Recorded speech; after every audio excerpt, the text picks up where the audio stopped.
7 doors, 7 rejections, 1 nickel left, and a man who smelled of blood and wood smoke offering her the most dangerous deal she'd ever heard. Marry me before the sun touches that ridge, or Julian Vane owns you by morning. She said yes to a stranger. He said yes knowing exactly who her father was. But here's the twist. The man who ruined his family and the woman who could save his land share the same bloodline.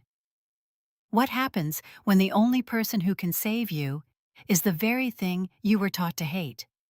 This story reminds us that reputation is what people whisper about you in the dark.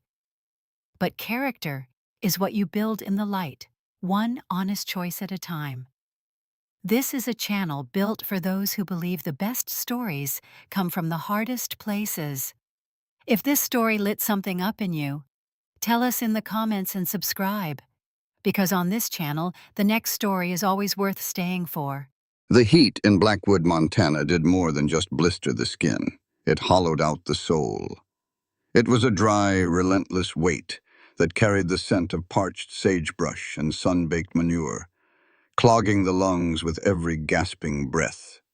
Clara Montgomery stood in the center of the town's only thoroughfare, the dust of the trail coating her once fine navy traveling suit until she was the color of the earth itself.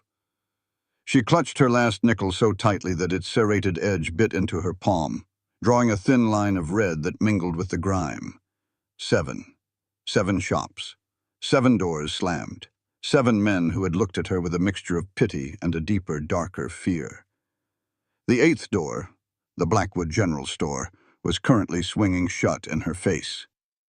"I told you, Miss Hart, or Montgomery, or whatever you're calling yourself today," the shopkeeper spat, his voice raspy from the local drought. "Julian Vane's credit is the only thing keeping this town from starving. If he says you don't work, you don't work. I won't have my windows smashed or my ledger called in just to give a disgraced city girl a broom to lean on." The door clicked shut. The sound was as final as a casket lid. Clara's knees trembled. She leaned against the rough-hewn cedar siding of the store, her breath coming in shallow, ragged hitches. Back in Philadelphia, she had been a creature of silk and candlelight, the daughter of a man whose name was synonymous with the city's most prestigious bank.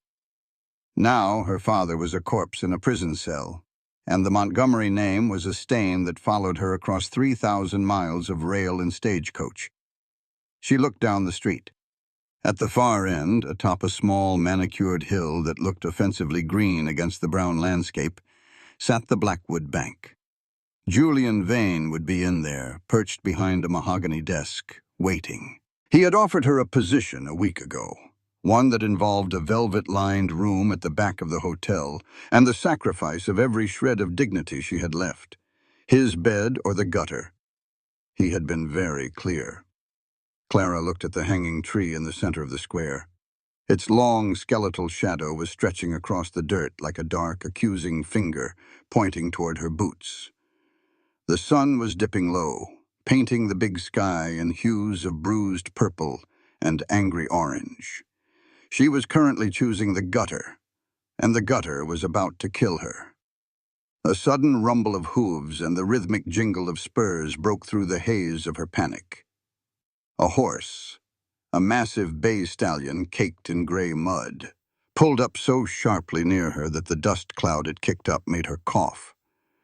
Clara looked up, shielding her eyes against the dying glare of the sun. The rider was a mountain of a man. He wore a canvas duster stained with blood and grease, and his wide-brimmed hat was pulled low over a face that looked like it had been carved from the very rim rock that surrounded the valley. He didn't look like a hero. He looked like an omen. Silas Vance dismounted in one fluid, heavy motion. His boots hit the dirt with a thud that she felt in her marrow. As he stepped closer, the smell of wood smoke, old leather, and fresh iron hit her. He was carrying a heavy leather satchel, and his eyes, a piercing storm cloud gray, scanned her from her frayed collar to her trembling hands. "You're the one," he said. His voice wasn't a drawl. It was a gravelly rasp, low and dangerous. Clara blinked. Her voice caught in her parched throat. I beg your pardon? The Montgomery girl, the one with the father who liked to play God with other people's money. He didn't say it with malice, but with a brutal, matter-of-fact coldness that made her flinch. You've been looking for work since the noon stage arrived. I am, she managed to whisper, straightening her spine despite the ache in her limbs. I am a skilled bookkeeper, Mr. Vance. Silas Vance. He stepped into her space, his shadow completely swallowing hers. He smelled of the trail and the raw, visceral reality of the frontier. I don't need a bookkeeper, Clara. I need a miracle, and I need it before that sun touches the horizon. He reached into his duster and pulled out a folded piece of parchment. It was a legal notice, the ink fresh and the seal of Vane's bank stamped in blood-red wax at the bottom. Julian Vane is calling in the Broken Spur, Silas said, his jaw tightening so hard the muscle jumped in his cheek.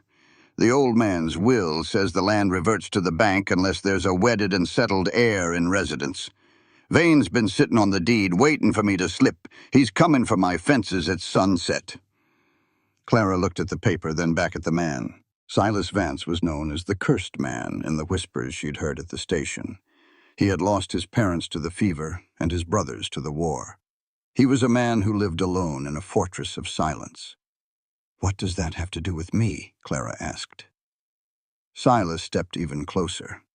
She could see the flecks of gold in his gray eyes and the thin, white scar that ran from his temple to his cheek. He looked exhausted, driven to the very edge of his patience.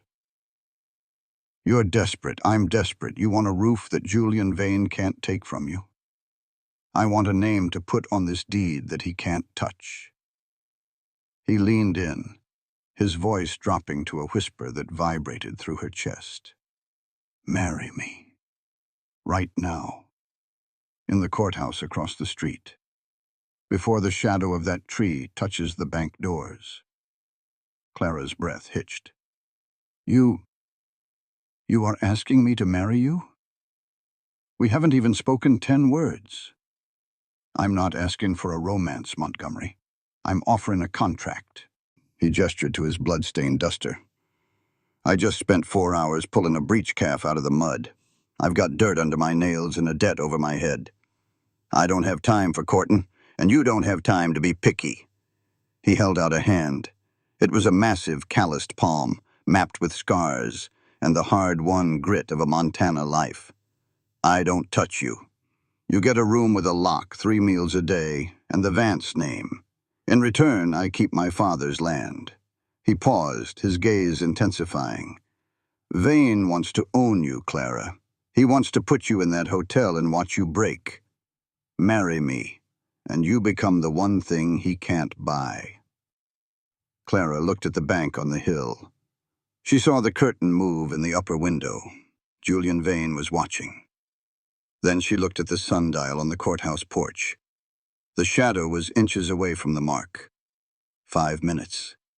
Maybe less. Her father had taught her that every deal had a cost. But he had also taught her that a Montgomery never surrendered.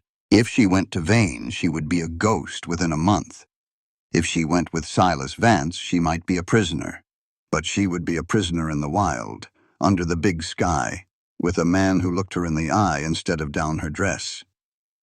The room, she said, her voice stronger now.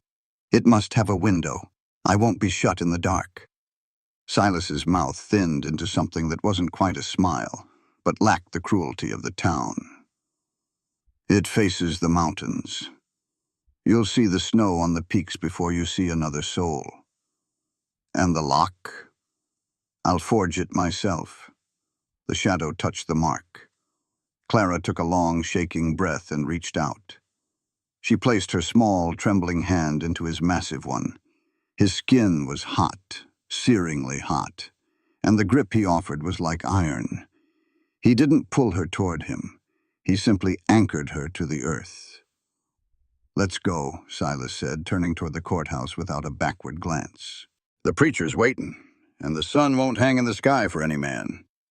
As they stepped onto the courthouse porch, Clara felt the last nickel drop from her palm into the dust. She didn't look back to see where it landed.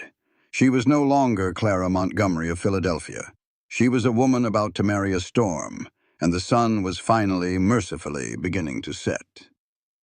The courthouse smelled of stale tobacco, floor wax, and the damp, metallic scent of Silas Vance's duster.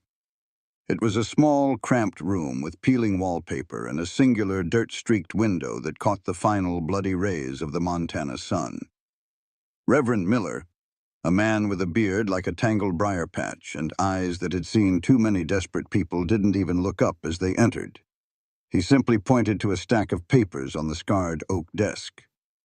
"You're cutting it close, Vance," Miller grunted. "Vane's lawyer was here an hour ago asking if you'd filed yet."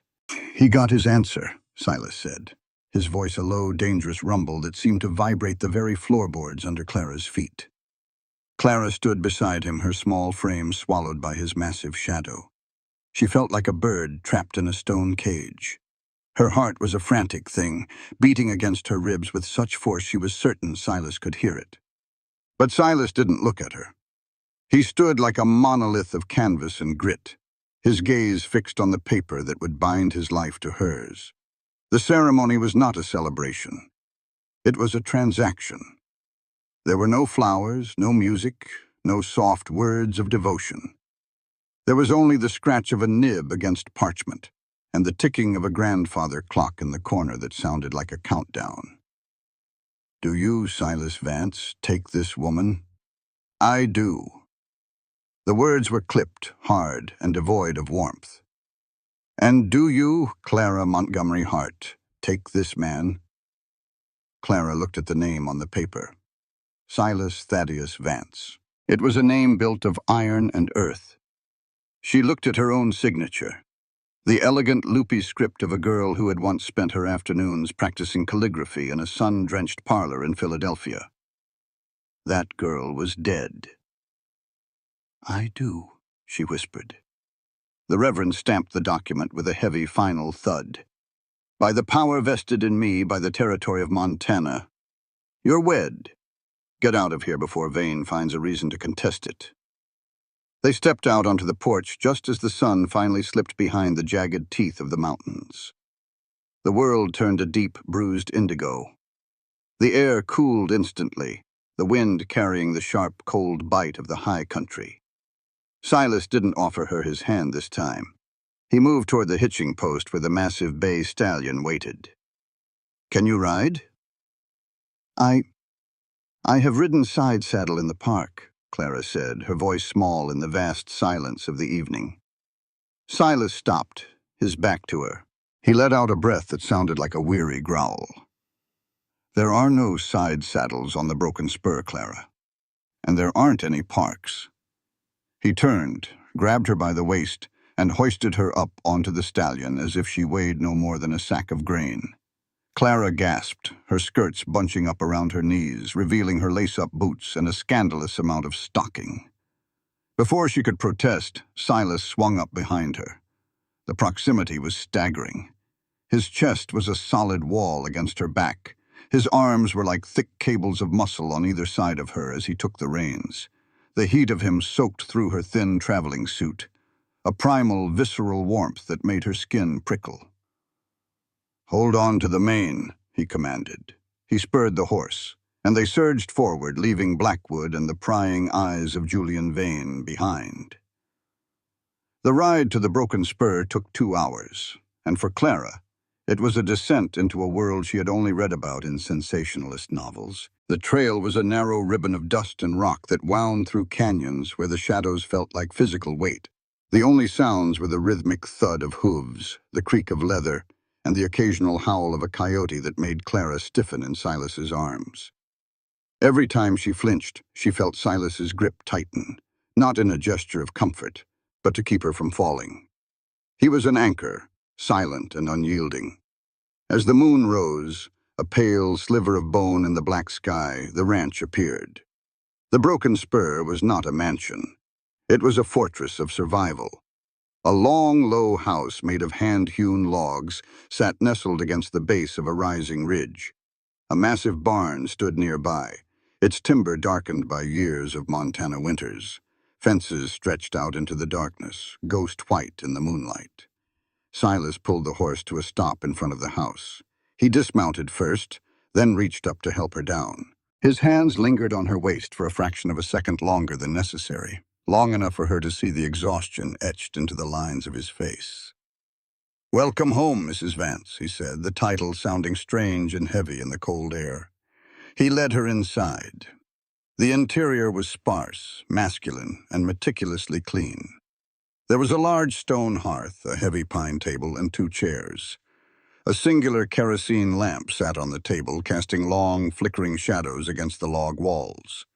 Silas pointed toward a staircase in the corner. "Upstairs, second door. I kept my word. There's a window and a lock. I'll bring your bag up." Clara climbed the stairs, her legs trembling from the ride. The room was exactly as he described. A simple iron bed with a patchwork quilt, a washstand with a porcelain pitcher, and a window that faced the jagged, snow-capped peaks of the Continental Divide. She walked to the door and touched the lock. It was new, the iron still smelling of the forge. A moment later, a heavy thud announced Silas's arrival at the door. He set her carpet-bag down. He didn't knock. He didn't try to enter. "The well is dryish, so don't waste the water in the pitcher." His voice came through the wood, muffled but firm. "I'll be in the barn. If you hear anything, stay inside. Don't open the door for anyone but me." "Mr. Vance?" she called out. Silence. "Silas?" "Good night, Clara," he finally replied. She heard his heavy footsteps retreat down the stairs, and then the front door creaked open and shut. Clara turned the key in the lock. The click echoed in the small room. She moved to the window. In the moonlight, she could see the silhouette of the man walking toward the barn, his duster fluttering in the wind. He was a stranger, her husband, her warden, her only hope. Clara sat on the edge of the bed and finally let out the sob she had been holding since she stepped off the stagecoach. She was a Montgomery of Philadelphia, married to a ghost on a ranch called the Broken Spur. And as she looked at the mountains, she realized that Julian Vane had been wrong. The gutter would have been easier. This was a war. The Montana morning did not arrive with the gentle chirping of songbirds. It arrived with the brutal crack of a rooster's crow and the relentless blinding glare of a sun that intended to bake the earth into clay. Clara woke with a start, her muscles screaming in protest. Every inch of her body ached from the previous day's ride. She dressed with fumbling fingers, putting on her simplest cotton dress, the one she had bought in a fit of practicality in St. Louis. She braided her hair tightly, pinning it to the back of her head, and descended the stairs. Silas was already in the kitchen. He had shed his duster, wearing only a sweat-stained linen shirt with the sleeves rolled up to his elbows. His forearms were corded with muscle, dusted with dark hair, and mapped with old scars. He was drinking coffee, black and steaming despite the rising heat. He didn't say good morning. He simply slid a tin plate of hardtack and salt pork toward her. "Eat. We've got work," he said. "What kind of work?" Clara asked, her stomach churning at the sight of the greasy pork. Silas looked her over, his storm-gray eyes settling on her soft, pale hands. "The kind that breaks city girls. Vane's men have been cutting the fences on the North Ridge. If the cattle wander onto the public range, he can claim they're unmanaged and seize them. I need to fix the wire, which means I need someone to hold the tension while I staple." "I can do that," Clara said, lifting her chin. "We'll see." The heat wave hit them the moment they stepped off the porch. It was only 8 in the morning, but the temperature was already climbing toward the hundreds. The air was a shimmering curtain of dust and heat that made the mountains look like a distorted dream. They rode out to the North Ridge. For 4 hours, Clara stood in the blistering sun, her hands gloved in rough leather Silas had provided. Her job was simple but grueling. Grab the barbed wire with a pair of iron pliers, pull it taut until her shoulders felt like they were being wrenched from their sockets, and hold it steady while Silas hammered the heavy staples into the cedar posts. The wire was a living thing, angry and sharp. It bit through her gloves, tearing at her skin. Sweat stung her eyes. Her lungs felt like they were filled with hot sand. Silas worked with a rhythmic, terrifying efficiency. He didn't speak, but he watched her. He watched the way she gritted her teeth. He watched the way she refused to ask for a break, even when her knees shook. By noon, the sun was directly overhead, a white-hot eye in a cloudless sky. Clara felt dizzy, the world tilting on its axis. "Enough," Silas said, wiping sweat from his brow with his sleeve. "The well's at the bottom of the ridge. We water the horses, then head back for a midday meal." The well was a lonely structure of stone and timber near a dried-up creek bed. Silas dismounted and began to haul the bucket up. The crank was old, the iron rusted and heavy.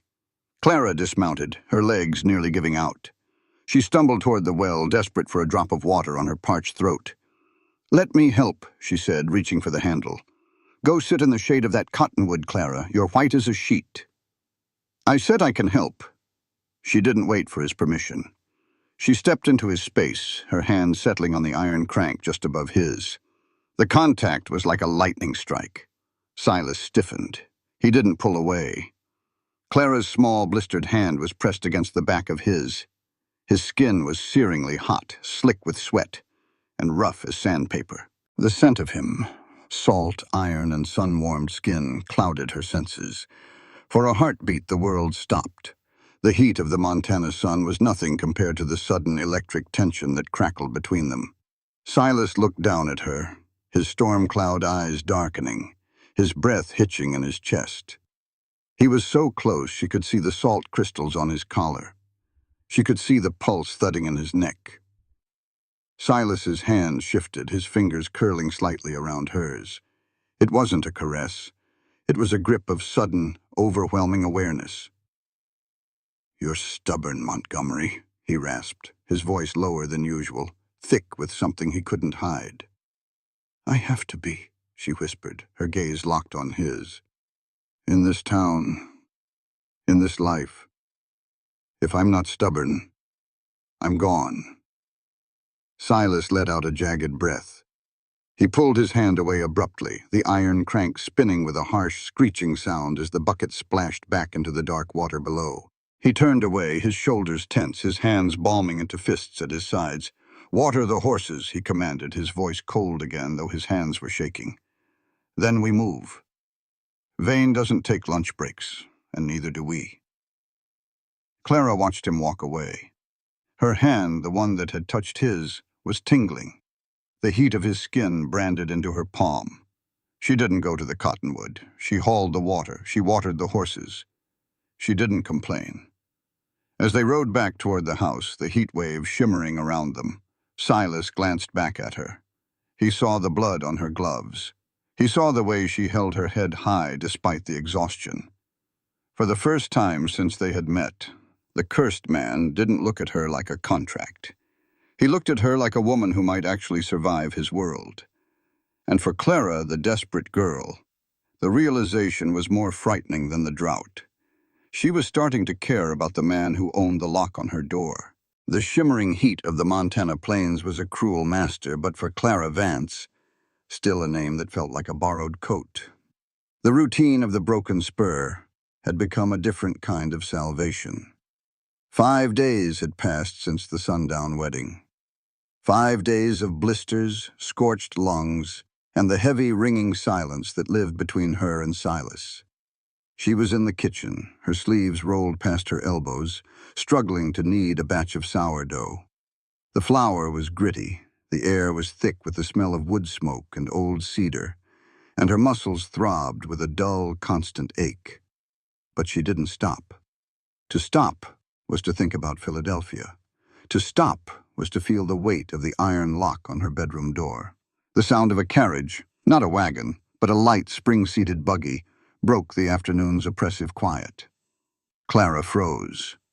The rhythmic clop-clop of expensive horses was out of place on the rugged trail to the broken spur. Silas was out at the north pasture, checking the cattle. She was alone.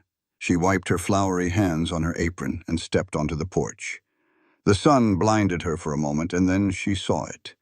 A polished black buggy with a gold leaf trim, glinting like a serpent's scales in the glare. Julian Vane sat behind the reins.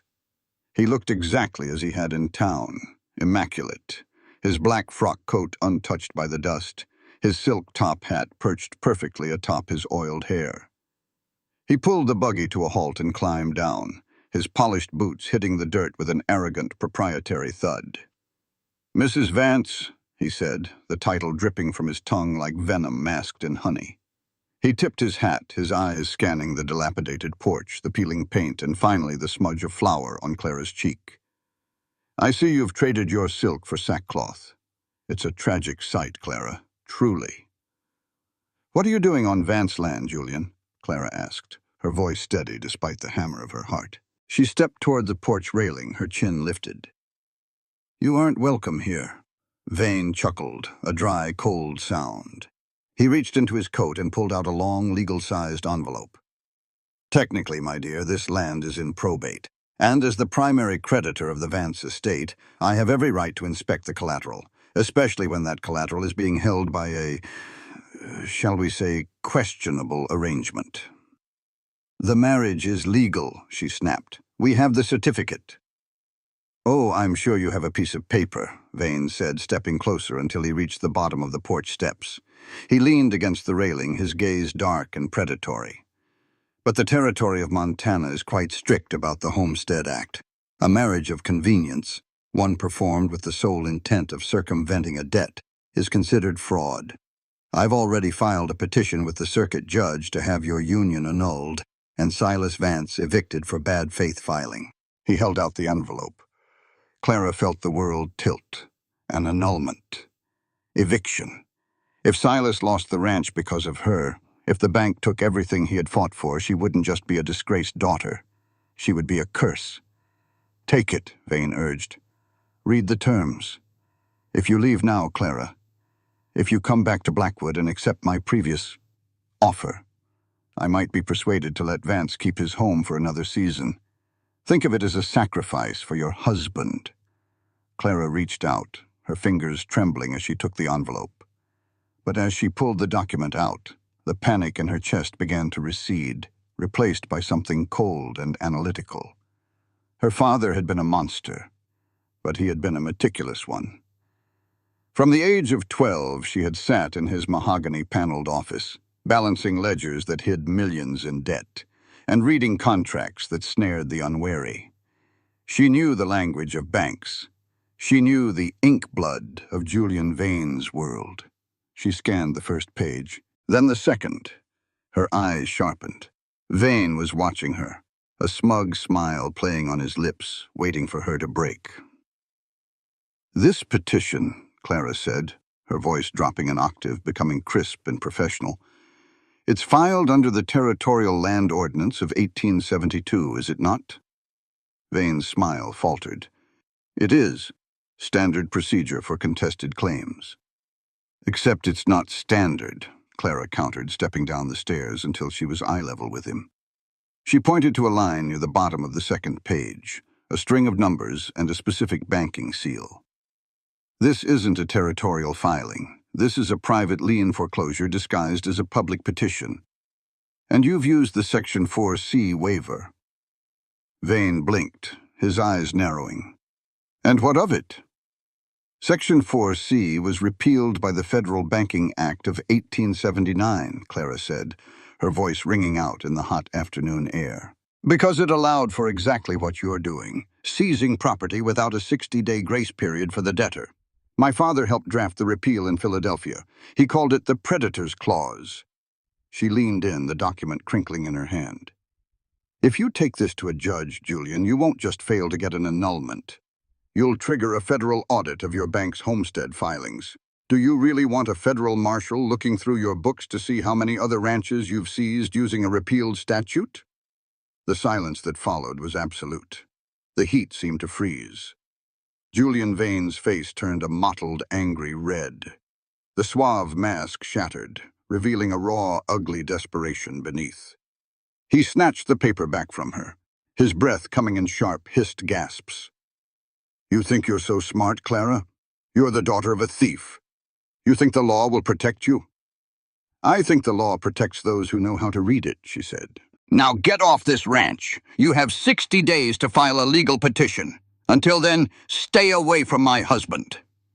Vane scrambled back into his buggy, his hands shaking as he gripped the reins. He didn't tip his hat this time. He lashed the horses, the buggy spraying dirt as it raced away toward the horizon. Clara stood in the dust, her chest heaving, the adrenaline beginning to fade into a terrifying realization. She had won. But she had also revealed the one thing she had tried to hide. She was exactly her father's daughter. She turned around and saw Silas standing by the corner of the barn. He had been there the whole time. His rifle was slung over his shoulder, his face unreadable, his eyes fixed on her as if he were seeing her for the first time. "Section 4C?" he rasped. Clara swallowed hard. I warned you I was good with books, Silas." Silas didn't move for a long moment. Then he tipped his hat toward her, a gesture of respect that felt more significant than any kiss. "You're more than a bookkeeper, Clara. You're a goddamn ghost of the law." He turned and walked into the house. But the micro-hook was set. He no longer looked at her as a burden. He looked at her as a partner. And for Clara, that was the most dangerous development of all. The victory over Julian Vane provided a brief, fragile peace on the broken spur, but the Montana sky had a way of reminding men that pride was a fleeting thing. The heat broke on the 7th day. It didn't fade. It snapped. The air turned heavy and electric, the horizon bruised with purple clouds that looked like a blooming welt. A cold front was moving in from the mountains, and with it the promise of a storm that could tear the roof off a cabin. "We need to get the horses into the stable and the cattle into the low canyon," Silas said at dinner, his voice tight. "The wind is going to howl tonight." "I'll help," Clara said. "Stay in the house. This isn't fixing fences, Clara. It's a gale." But Clara was done staying in the house. "I'm your wife, Silas, and I'm a partner in this ranch. If the cattle die, I die too." Silas looked at her, really looked at her, and nodded once. The storm hit just as they were bringing the last of the mares into the barn. The wind didn't just blow, it screamed. Rain lashed the earth in horizontal sheets, turning the dust into a slick, treacherous muck. Lightning split the sky, a jagged white fire that turned the world into a silver nightmare for a fraction of a second. Crack! A bolt of lightning hit the old oak tree near the corral. The explosion was deafening. One of the horses, a young high-strung colt, panicked. It reared up, its hooves flailing in the dark, and crashed into the gate. "Silas!" Clara screamed over the roar of the wind. Silas was already there, trying to grab the lead rope. But the slick mud betrayed him. He slipped, and the heavy timber of the gate, dislodged by the horse's weight, swung shut with the force of a battering ram. It caught Silas across the shoulder, pinning him against the stone wall of the stable. He didn't scream. He let out a low, guttural groan that made Clara's blood run cold. She scrambled through the muck, the rain blinding her. She threw her weight against the timber, her muscles screaming, her feet sliding in the mud. With a strength she didn't know she possessed, she heaved the gate back just enough for Silas to slump to the ground. "Inside!" she hissed, grabbing him by his good arm. "Silas, get up! We have to get to the house." The walk back to the cabin was a blurred eternity of wind and pain. She practically carried him, his massive weight leaning heavily on her, his breath hot and ragged against her ear. When they finally crashed through the front door, the silence of the cabin felt unnatural. The wind rattled the logs, but the fire in the hearth was still glowing, a warm orange heart in the storm. She got him into the chair by the fire. His shirt was torn, soaked with rain and blood. His shoulder was a mess. The heavy timber had carved a deep, jagged gash across the muscle, and the bone looked dangerously bruised. I'm fine," Silas rasped, his face gray with shock. "Just get the whiskey." "You aren't fine. You need stitches," Clara said, her voice shaking. She went to her trunk and pulled out her sewing kit, silk thread and fine steel needles she had brought from Philadelphia. "And I'm the only one here to give them." "Clara." "Shut up, Silas." She stripped the wet shirt from his back.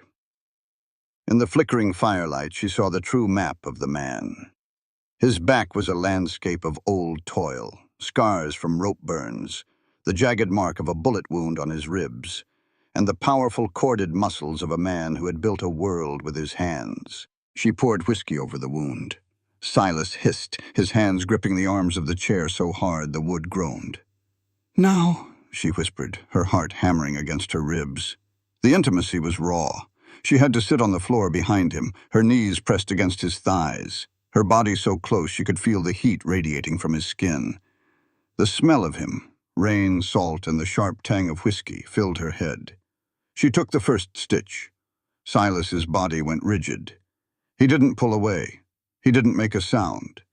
But she felt the ripple of his muscles under her hands, felt the way his breath hitched in rhythm with her needle. "I'm sorry," she whispered, her fingers brushing the warm, wet skin of his back.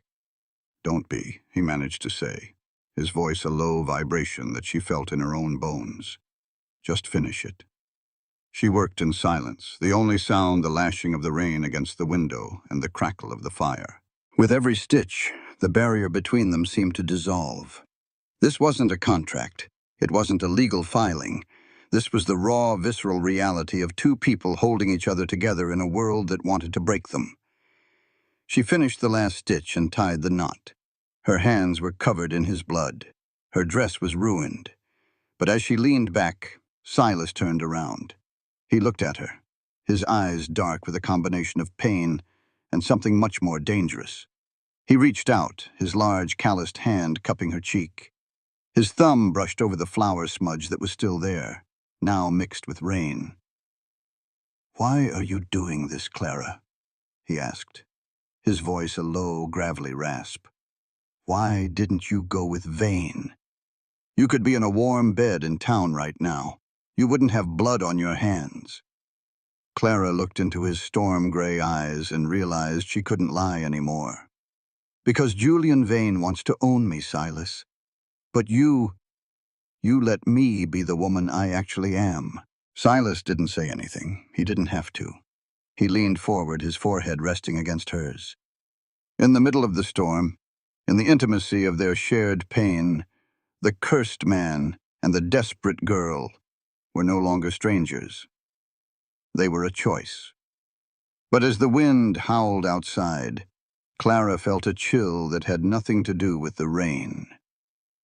Vane had been defeated today, but he was a man who thrived on secrets. And she knew with a sinking certainty that her father's shadow wasn't done with them yet. The aftermath of the storm left the broken spur in a state of fragile, shimmering peace. The air was scrubbed clean by the rain, smelling of damp earth and crushed sage. Silas was recovering, though his shoulder remained stiff and angry beneath the neat stitches Clara had set. For the first time, the house felt less like a fortress and more like a home. They had fallen into a rhythm that lacked the jagged edges of their first week. At night, they sat by the hearth, Silas cleaning his tack, Clara poring over the ranch's chaotic ledgers. The silence between them had shifted from a wall to a bridge. "You're staring at that page like it's a riddle," Silas said one evening, his voice a low vibration in the quiet room. He was sitting in the large armchair, his shirt unbuttoned at the collar, revealing the edge of the bandage she had applied. Clara looked up, a lock of hair falling across her face. "It is a riddle, Silas. Your father's records from 10 years ago. There's a gap, a series of loans that were called in all at once. It's what started the decline, isn't it?" Silas's hands stilled on the leather strap he was oiling. His eyes went distant, dark with a shadow that the firelight couldn't reach. "My father was a good man, but he trusted the wrong people back east. Some high society bank promised him expansion, then pulled the rug out from under him the moment a drought hit. My mother, she couldn't take the stress. She died in this house while the lawyers were still counting our cattle." Clara felt a cold prickle of dread. "Do you know who the bank was?" "Some firm out of Philadelphia," Silas rasped. "I don't remember the name of the company, only the name of the man who signed the foreclosure. A man who'd never seen a blade of grass in his life, deciding the fate of people he'd never met." Before Clara could ask more, a heavy thud sounded on the porch. Silas was on his feet in an instant, his hand moving habitually toward the rifle leaning against the wall. "Vance, it's Miller from the stage station," a voice called out. Silas opened the door to find the station master drenched in sweat despite the evening chill. He handed Silas a thick wax-sealed envelope. "Vane's man dropped this off. Said it was essential documentation for the probate hearing. He looked too happy for my liking, Silas. Be careful." Silas took the envelope and closed the door. He sat back down, his face hardening. Clara watched him, her heart starting to gallop. She knew that seal. It wasn't the bank's seal. It was a personal seal, a crest she had seen 1,000 times on her father's desk. Silas tore the envelope open. He pulled out a stack of yellow documents, original titles, foreclosure notices, and a personal letter. Clara watched his eyes move across the pages. She saw the moment the blood drained from his face. She saw the way his jaw locked so tightly the bones seemed ready to snap. "Silas?" she whispered. He didn't look at her. He stood up, the chair screeching against the floorboards. He held out the final page, the foreclosure notice that had killed his mother and broken his father. "Read the signature, Clara," he said. His voice was no longer gravelly. It was a dead, hollow sound, like wind over a grave. Clara took the paper. The ink was faded, but the handwriting was unmistakable. The elegant, arrogant loops, the flourish at the end of the T. Jonathan T. Hart, Senior Vice President, Montgomery and Hart Holdings. "My father," she breathed, the paper trembling in her hand. 10 years, Silas rasped, stepping toward her. He looked like a stranger again, the cursed man, cold and lethal. 10 years I've hated that name. I've spent every day of my life trying to rebuild what that man tore down for the sake of a decimal point. And you're his blood." "Silas, I didn't know," she cried, stepping back until she hit the stone of the hearth. "I was a child. I didn't know about the ranches, about the people." "But you knew the money," Silas roared, the sound echoing off the rafters. "You wore the silk bought with my mother's grief. You ate the food paid for by the cattle we lost. I lost everything too," she screamed back, tears stinging her eyes. "He went to prison. He died in shame. I've paid for his crimes every day since I was 18. "You haven't paid enough," Silas said, his eyes flashing with a terrifying, raw agony. He snatched the papers from her hand and threw them into the fire. "Julian Vane knew. He knew exactly who you were. He didn't just want to own you, Clara. He wanted to watch me marry the daughter of the man who ruined me. He wanted to make me the punchline of the ultimate joke." He walked to the door and flung it open. The cold night air rushed in, extinguishing the candles. "Get out," he said. "Silas, please." "I can't look at you," he hissed, his voice breaking. "Every time I see your face, I see his signature. I see my mother's coffin. Get off my land, Clara. Now." Clara stood frozen. The man she had started to love, the man whose wounds she had stitched, was gone. In his place was a mountain of grief that she could not climb. She didn't argue. She couldn't. She grabbed her cloak and stepped out into the dark, the door slamming shut behind her with the finality of a gunshot. The Montana night was a cruel place for a woman with no home. The cold front Silas had predicted had arrived in earnest, the wind biting through Clara's cloak like 1,000 icy needles. She walked until her lungs burned, her boots sinking into the mud left by the storm. She reached the boundary of the broken spur, a high ridge overlooking the creek that fed the valley. She sat on a jagged rock, her body shaking with cold and a grief so profound it felt physical. She looked back at the small, warm light of the cabin in the distance. She was a heart. She was the daughter of the man who had destroyed Silas Vance's world. Julian Vane had won. He hadn't needed a judge or an annulment. He only needed the truth. But as she sat there, ready to give up, a flash of movement in the valley below caught her eye. Down by the creek, the lifeblood of the ranch, she saw lanterns. Dark, hooded lanterns moving like ghosts in the tall grass. There were 3 men. They weren't checking fences. They were carrying heavy burlap sacks and glass carboys. Clara's blood ran cold. She remembered what Silas had told her about the drought and the price of water. They were poisoning the creek. If the water was fouled, Silas's herd would die within days. Without the cattle, the homestead extension would be void. Vane wouldn't just get the land. He would get it over the carcasses of everything Silas loved. "No," she whispered. She looked toward the ranch. Silas wouldn't hear her if she screamed. He was miles away, drowned in his own anger. She had no weapon. She had no help.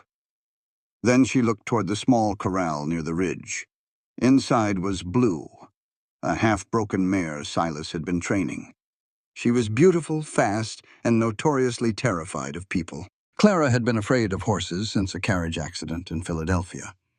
But as she watched the men begin to pour the dark liquid from the carboys into the slow-moving water, her fear of horses died beneath a much greater fear, losing Silas forever.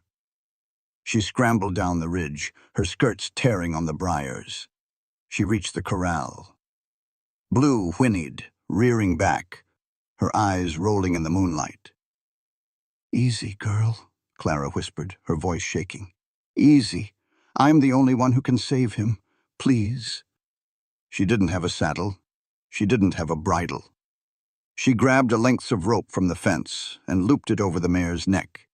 She used the fence rail to hoist herself up. The moment her weight hit the horse's back, Blue exploded. The mare bucked, a violent, bone-jarring motion that nearly sent Clara flying. Clara buried her fingers into the thick, coarse mane, clinging on with a desperate primal strength. "Go!" she hissed, kicking the mare's flanks. "Go, Blue!" The horse took off like a shot. The ride was a nightmare of speed and terror. Clara was blinded by the wind, her hair whipping around her face. She felt every muscle in the horse's body working beneath her, a raw power that threatened to crush her. They raced down the ridge, the creek coming into view. She saw the men. They were startled by the sudden thunder of hooves. "Who's that?" one of them shouted, reaching for a pistol. Clara didn't stop. She didn't know how to stop. She steered Blue straight toward the carboys sitting on the bank. "Get away from there!" she screamed. Blue leaped over a fallen log, her hooves smashing into the glass carboys. The smell of sulfur and lye exploded into the air. One of the men fired a shot. The bullet whizzed past Clara's ear, the heat of it searing the air. Blue reared up, whinnying in fury. Clara fell. She hit the mud hard, the breath driven from her lungs. She scrambled to her feet, her hands covered in the stinging chemicals from the broken glass. "It's the Vance woman!" The scarred man, Callahan's lead hand, sneered, stepping toward her with a heavy club. "Vane said you might be trouble. Should have stayed in the house, princess." He swung the club. Clara ducked, the wood whistling over her head. She grabbed a jagged shard of glass from the mud. "Touch this water again, and I'll kill you," she spat, her voice sounding like Silas's, cold, hard, and utterly determined. The 3 men laughed, circling her. Clara stood her ground, the freezing water of the creek swirling around her boots. She was small, she was bleeding, and she was the daughter of a thief. But in that moment she was a Vance. "Kill her and throw her in the creek," the scarred man ordered. "Vance will think she committed suicide out of shame." As they closed in, a low, rhythmic thud echoed from the ridge. A sound like a heart beating against the earth. Crack, boom! A rifle shot shattered the night. The club in the scarred man's hand exploded into splinters. Silas Vance rode down the ridge on his bay stallion, his duster flying behind him like a dark shroud. He didn't look like a man. He looked like the vengeance of the Montana plains. He fired again, hitting the carboy the second man was holding. The men didn't stay to fight. They scrambled for their horses and disappeared into the dark, leaving the scent of sulfur and failure behind. Silas dismounted before the horse had even stopped. He ran to Clara, grabbing her by the shoulders. He was shaking, actually shaking with a terror she had never seen in him. "Clara, are you hit? Did they shoot you?" Clara looked up at him, her face smeared with mud and blood, her hands raw from the chemicals. "The water. Silas. I stopped them. They didn't get it all in. The herd will be okay." Silas didn't look at the water. He pulled her against his chest, his arms wrapping around her with a crushing, desperate strength. He buried his face in her hair, his breath coming in jagged gasps. "I saw the mare," he whispered, his voice broken. "I saw her racing down the ridge, and I thought I'd lost you. I thought I'd sent you to your death." "You were right to be angry," she sobbed into his chest. "My father—" "To hell with your father," Silas rasped, pulling back to look her in the eye. His storm-gray eyes were wet, filled with a raw, agonizing clarity. "You rode a half-broken horse into a den of wolves for a man who'd just thrown you out. You aren't your father's daughter, Clara. You're my wife, and I am a fool." He picked her up, cradling her against him as if she were made of glass. "Let's go home," he said. As they rode back toward the cabin, the cold front began to lift, the first light of dawn painting the peaks in a pale, forgiving gold. Clara had cost herself her pride, her safety, and her past. But as Silas held her tight, she knew she had finally earned the only thing that mattered, a future that belonged to them both. The morning following the skirmish at the creek did not arrive with the usual golden clarity of a Montana sunrise. Instead, it crawled over the horizon in shades of iron and slate, a cold, biting mist clinging to the valleys of the broken spur. Inside the cabin, the atmosphere was thick with the scent of pine smoke, scorched coffee, and the sharp, clinical tang of the liniment Clara had used to soothe her chemical-burned hands. Clara sat at the heavy pine table, her fingers swathed in bandages. Every movement was a chore, a sharp reminder of the carboys she had shattered and the men she had faced in the dark. But the physical pain was a distant second to the heavy silence that sat between her and the man standing by the hearth. Silas hadn't spoken since he had carried her across the threshold and tended to her wounds with a tenderness that had nearly broken her heart. He was currently staring into the dying embers of the fire, his broad shoulders hunched, his profile etched in the dim light like a statue of grief and regret. "Silas," she said, her voice a fragile rasp in the quiet room. "The silence is louder than the storm. If you still want me to leave, if the signature on that ledger is more than you can live with, tell me now." Silas didn't turn.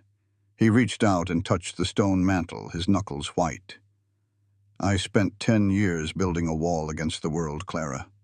I used every rock of bitterness and every fence post of anger to make sure no one could ever get close enough to hurt me again. And then you stepped off that stagecoach." He turned finally, his storm-gray eyes raw and exhausted. "I didn't marry you because I was a fool who didn't know the truth. That's the thing that's been eating at me all night." Clara's heart skipped. "What do you mean?" "Julian Vane didn't reveal your secret to me," Silas said, stepping toward the table. The floorboards groaned under his weight. "He'd been bragging in the saloon for weeks that a Montgomery was coming to town. He wanted the whole valley to watch the daughter of the man who ruined us crawl at his feet. I knew who you were the second I saw that Navy traveling suit at the station." Clara stood up, the chair screeching against the floor. "You knew? You knew I was Jonathan Hart's daughter, and you still— Why, Silas? Why did you offer me a fortress instead of a grave?" Silas reached out, his large, calloused hands hovering near hers before finally settling on the table between them. "Because I watched you for an hour before I spoke. I saw old Pete trip in the mud, a man everyone in Blackwood treats like a stray dog. You didn't just help him up, you cleaned his coat with your own handkerchief and gave him a silver coin. You looked at him like he was a man, not a decimal point. He looked directly into her eyes, the sincerity there overwhelming. "I realized then that the daughter was not the father. You were carrying a debt you didn't owe, Clara. I married you because I wanted to see if the big sky could wash that Philadelphia shame off you as much as I wanted to save my ranch. I offered you a contract because I didn't think I had the right to offer you a heart." The weight of his words hit Clara with more force than the club at the creek. He hadn't settled for her. He had protected her, knowing full well the ghost she carried. "Then the contract is dead," Clara whispered, stepping around the table until she was inches from him. She could smell the wood smoke on his skin, feel the heat radiating from his chest. "We don't fight Vane for the homestead law anymore, Silas. We fight him because he thinks he can own people. He thinks we are just lines in a ledger." For the next 48 hours, the cabin became a war room. The information war had begun. Clara spread the ranch's chaotic records across the floor, cross-referencing them with the whispers of the railroad surveyor she had met at the station.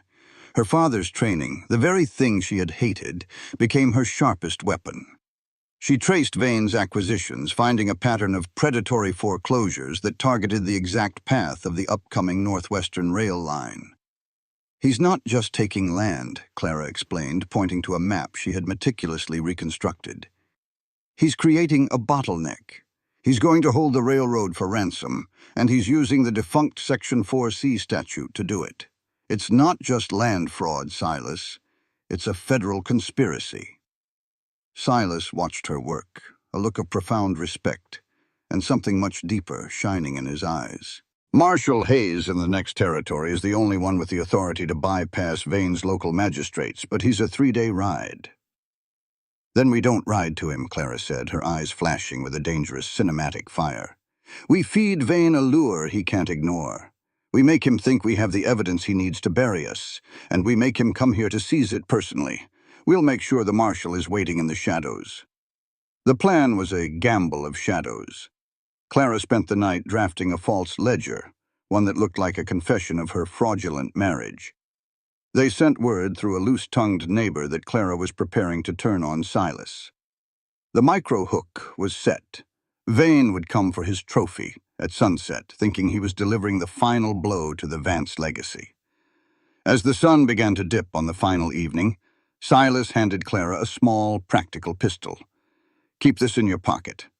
I've posted 2 of the neighbors I trust in the canyon. If this goes south—" "It won't," Clara said, checking the hammer of the gun with a practiced hand. "Because Julian Vane thinks I'm a desperate girl. And he has no idea what a desperate girl can do when she finally has something worth keeping." The sunset over the broken spur was a violent, bruised red, as if the heavens themselves were bleeding. The air was deathly still, the kind of heavy silence that precedes a mountain lion's spring. Julian Vane's black buggy crested the ridge at precisely 5 p.m., his horse's hooves kicking up a screen of golden dust that shimmered like a halo of fool's gold. He didn't come alone. 6 riders flanked him, their rifles resting across their saddles, the same scarred men who had tasted defeat at the creek. They moved with the slow, arrogant confidence of a wolf pack approaching a wounded stag. Silas stood on the porch, a monolith of weathered canvas and iron. He cradled his Winchester with a casualness that was more terrifying than a direct threat. Clara stood beside him, her navy traveling suit brushed clean, her hair pinned back with a severity that made her eyes look like chips of flint. Vane pulled the buggy to a halt and dismounted, his polished boots clicking on the dry earth. He looked at the scorched barn, then at Clara, a thin, triumphant smile curling his lips. "The sundown deadline is here, Silas," Vane called out, his voice echoing in the vast emptiness. "I have the eviction notice, the annulment papers, and a warrant for the arrest of one Clara Hart for fraud and conspiracy." "You're early, Julian," Clara replied, her voice steady and resonant. "The probate hearing isn't until tomorrow in the territorial court." "I thought I'd save the taxpayers the expense of a trial," Vane sneered, stepping closer. He gestured to the ledger Clara held against her chest. "I hear you've finally come to your senses, Clara. Hand over the records of your husband's illegal filings, and I might be persuaded to let you leave this territory with your life, if not your dignity. You want the truth, Julian? Clara stepped to the very edge of the porch, the wind ruffling her skirts. The truth is that you've been a very busy man. You've foreclosed on 12 ranches using a repealed federal statute. You've been trading insider secrets with the railroad directors in Denver, and you've murdered at least one man, Tom Beeksley, to keep him quiet. Vane's smile faltered, his eyes darting to his men. You're delusional. No judge in this territory will take the word of an embezzler's daughter over a bank president. I'm not a judge, Julian, a new voice boomed. From behind the barn and out of the shadows of the low canyon, a squad of riders emerged in a perfect cinematic flank. At their head was Marshal Hayes, his silver star glinting in the dying light, his rifle leveled directly at Vane's chest. But I am a federal marshal, Hayes continued, his spurs clinking like a funeral knell as he rode into the yard. And I've spent the last 3 hours reading the copies of your ledgers Mrs. Vance sent to me by courier last night. The yard exploded into a chaos of movement. Vane's thugs reached for their holsters, but Silas was a heartbeat faster. He fired a single shot over their heads, the crack of the Winchester echoing like a thunderclap against the ridges. "Drop 'em!" Silas roared, his voice the very sound of the Montana frontier. "The first man who pulls iron dies on this dirt. This is federal business now." The thugs, seeing the marshal's deputies closing in, threw their weapons into the dust. Vane scrambled for his buggy, his polished mask finally shattering into a raw, sweating terror. "This is a mistake! You can't trust her! She's a criminal's daughter!" Vane shrieked as Hayes dismounted and grabbed him by the collar. "She's a woman who knows how to spot a thief," Hayes spat, shoving Vane toward a deputy. "Because she lived with a real one. You're just a coward hiding behind a desk." As they dragged Vane away, the banker turned back to Clara, his eyes filled with a dying, venomous malice. "You won't survive here, Clara. You're silk and lace. The big sky will swallow you whole." Clara stood her ground as the dust settled. She looked at the man she had married in a moment of madness, and then at the land that had tried to break her. "The big sky didn't swallow me, Julian. It just gave me room to grow." The sun finally dipped below the peaks, plunging the broken spur into a deep, peaceful indigo. The sunset deadline was over. Silas turned to her. He didn't say anything for a long time. He simply dropped his rifle and reached out, his large hands cupping her face. He smelled of sage, iron, and a future that was no longer a dream. Layer 3. 1. The final showdown, Silas whispered, his voice thick with emotion. "You saved me, Clara. Not just the land. You saved the man I forgot I was." He knelt on the porch, his boots covered in the dust of the ranch he had almost lost. "I'm asking you now, not because of a probate law or a homestead claim. I'm asking you to be my wife, because the stars don't shine as bright when you're not standing next to me. Will you stay? For real this time?" Clara felt the tears finally spill, not of desperation, but of a soul-deep joy. She pulled him up, her arms wrapping around his neck, her kiss a vow that no lawyer could ever draft. "I'm already home, Silas," she whispered against his lips. Under the first stars of the Montana night, the desperate girl and the cursed man were gone. There was only the heat of their promise and the infinite horizon of a love they had fought to earn. The snow on the jagged peaks of the Continental Divide was beginning to weep, the spring thaw sending ribbons of silver water dancing down the ridges of the broken spur. It was a season of resurrection. The charred remains of the barn, once a jagged monument to Julian Vane's malice, had been cleared away, replaced by a new timber frame that smelled of fresh pine and hope. Blackwood was a different town now. The fall of Julian Vane had been a tectonic shift. When the banker was led away in federal chains, the fear that had paralyzed the valley for a decade seemed to evaporate like morning mist. The probate hearing had been a mere formality. With Marshall Hayes' evidence and Clara's meticulous testimony, the judge hadn't just secured Silas's land. He had issued a public apology to the daughter of the man who had supposedly defrauded the territory. But Clara Montgomery Vance didn't care for apologies from judges. She cared for the man currently standing on the porch of the newly painted cabin, his silver-gray eyes watching the horizon with a peace she hadn't thought possible. Margaret says the pies are cooling, and Ruth has already threatened to shoot anyone who tries to sneak a taste before the preacher arrives, Clara said, stepping out onto the porch. She was wearing a dress of soft, cream-colored lace, a gift from the women of the Blackwood Social, who had spent a month sewing it in secret. Silas turned, and for a moment, the breath left him. He had seen her in silk, he had seen her in mud, and he had seen her in blood. But seeing her in the light of a spring afternoon, her face free of the shadow of Philadelphia, made him feel like a man who had finally reached the end of a very long, very dark trail.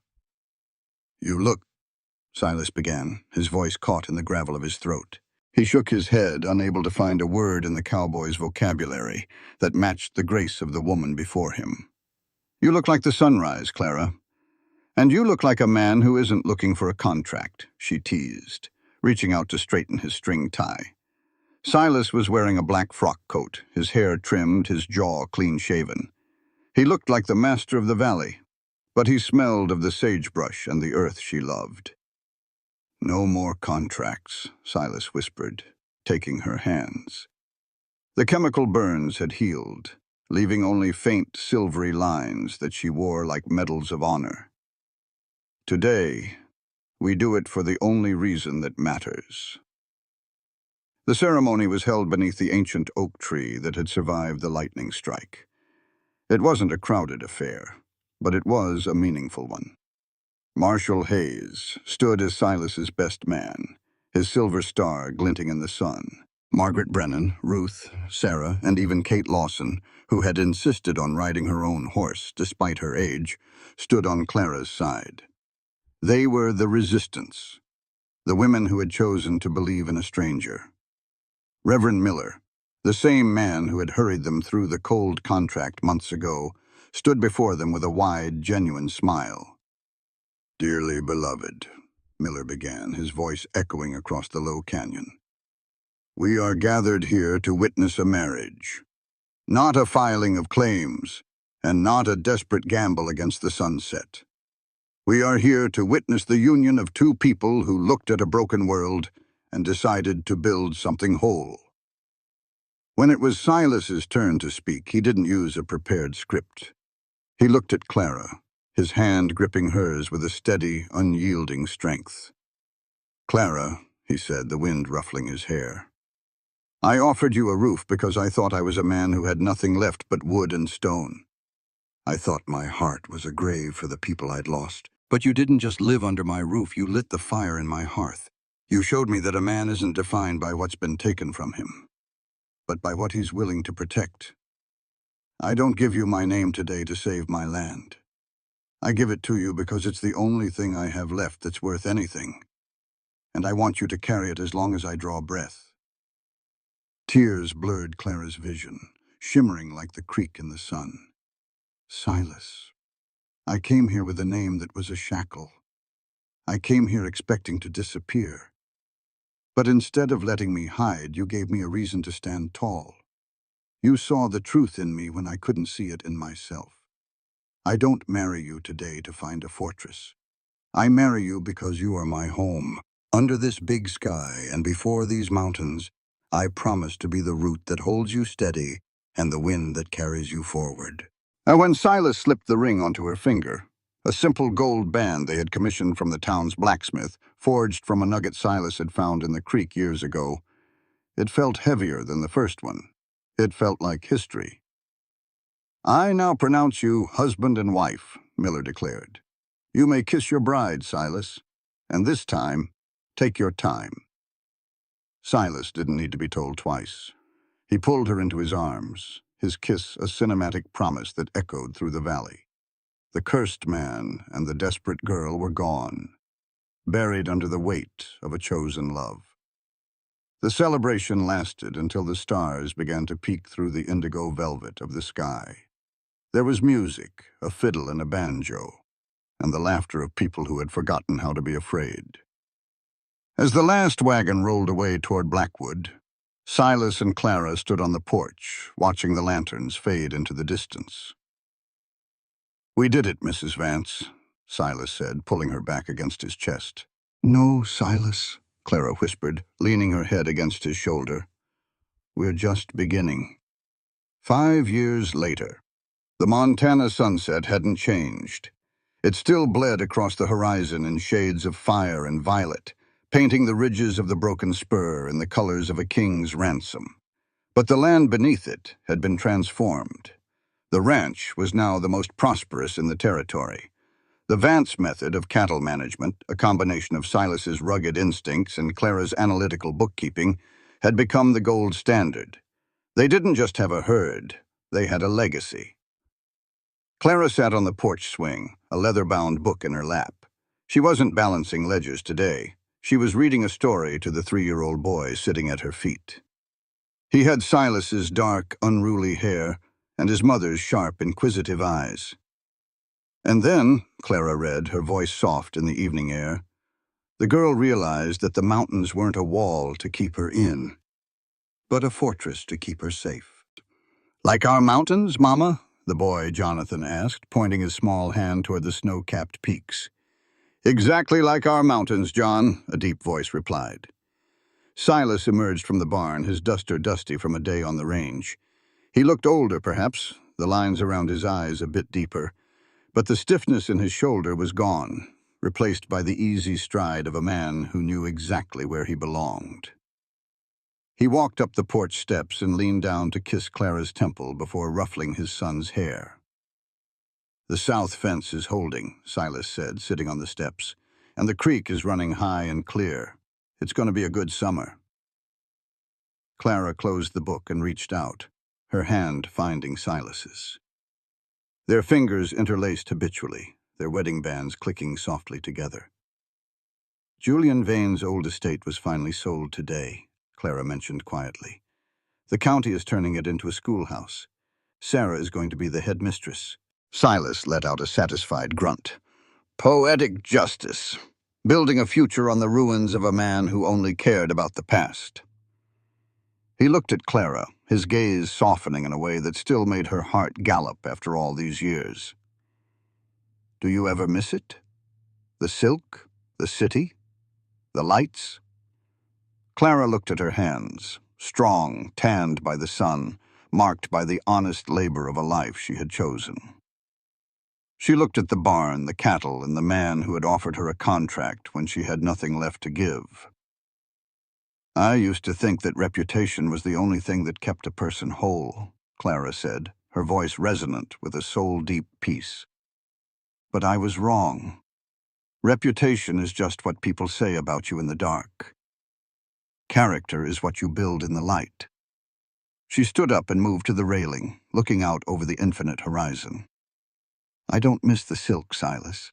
I like the feel of the wind much better." Silas stood behind her, his arms wrapping around her waist, anchoring her. The sunset deadline that had once been a threat was now just a beautiful reminder of the day their lives had collided. "We were both desperate once," Silas whispered into her hair. "A girl with no hope, and a man with no heart."